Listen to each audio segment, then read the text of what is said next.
Well, we got the win, which is positive. We're 2-0, where we wanted to be going into week 3. Don't feel good about every aspect of it. We put the ball on the ground too many times on offense. It was a penalty-riddled game. Don't know the total count yet without the stat sheet in front of me, but I know we had too many penalties. A lot of self-inflicted stuff on offense. Defensively, I thought we played well. Gave up some deep balls late, but again, without looking at it, sometimes it's never as bad as it seems, never as good as it seems, but we didn't play clean enough tonight, and again, I think that's a little bit tribute to Sol Ross and the effort that they mounted today coming in here. They were ready to play, so we got to do a better job in terms of focus and then in terms of execution. So our preparation has to get better as we go into week 3 and start Lone Star Conference play versus West Texas. Then, you mentioned the defense. They stepped up. Keeping an opponent under 21 points is always a good time and always a good thing.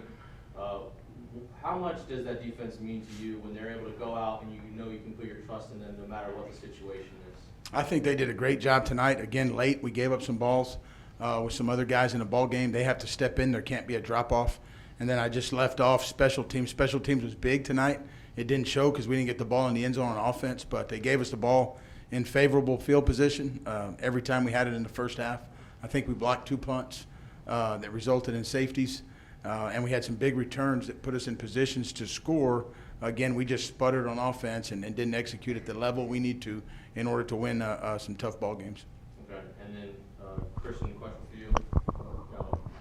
Rushing for over 100 yards is always a good milestone for a running back. What was, when things were going right, what were you seeing as a player that allowed you to get through those holes and get those 100 yards plus? Well, we came out the second half and really just wanted to run the ball. The O-line was really making holes for us, playing physical, playing through the whistle. So I was just running off butts and trying to keep my legs moving through contact.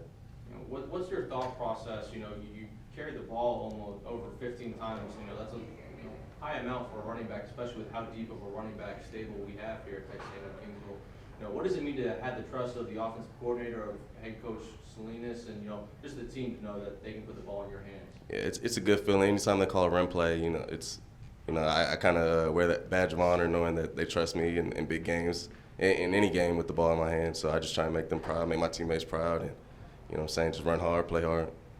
And then now for Jacob. Jacob, you threw for over 200 yards through the air and everything, but they did look like, Sol Ross was kind of giving you guys some fits early on. What were they doing defensively that kind of made it a challenge for you guys, at least initially? Plain and simple, they came and played harder than us in the first half, and it showed. We couldn't capitalize. We'd move the ball, but then we'd self-inflict and do something to ourselves that hurt us overall.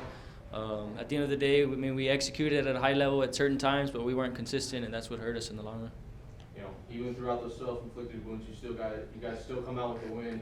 Where's the head of the team as you guys now go to enter Lone Star Conference play next week? Sol Ross is a great team. They showed us that maybe we're not as good as we thought we were going into this week. We got a lot to fix. We got to be consistent throughout this week, and we got to work. Regardless of who we think the opponent is, who they are, we got to work and get better ourselves so we can come out and execute at a high level. All right, and then one last question for Coach. The theme seems to be, we got a lot of things to fix. How do you go into practice next week to go and fix those things? What things particularly are you trying to fix, and then how are you going to go about fixing those things? I think we just got to go back to focus on the details and do all the little things right, do the common things, and make the common plays common. There's some plays today and some common blocks, protecting the football, taking care of the football, things that we should do on a daily basis and emphasize at a high level that we didn't do today, and it showed. So we got to go back and just tighten the screws, fix what needs fixing in terms of breakdowns or mistakes. We're going to play a really good West Texas football team who I think is coming in 2-0 as well, based on their performance tonight. So we got to travel. We got to beat the road first. It's going to be a 2-day trip for us, and then we got to get up there and start Lone Star Conference play. I think our guys will be ready. Again, this one's on us as a coaching staff. We'll do a better job preparing our guys, but I think our guys will be ready next week. All right. Thank you, Coach.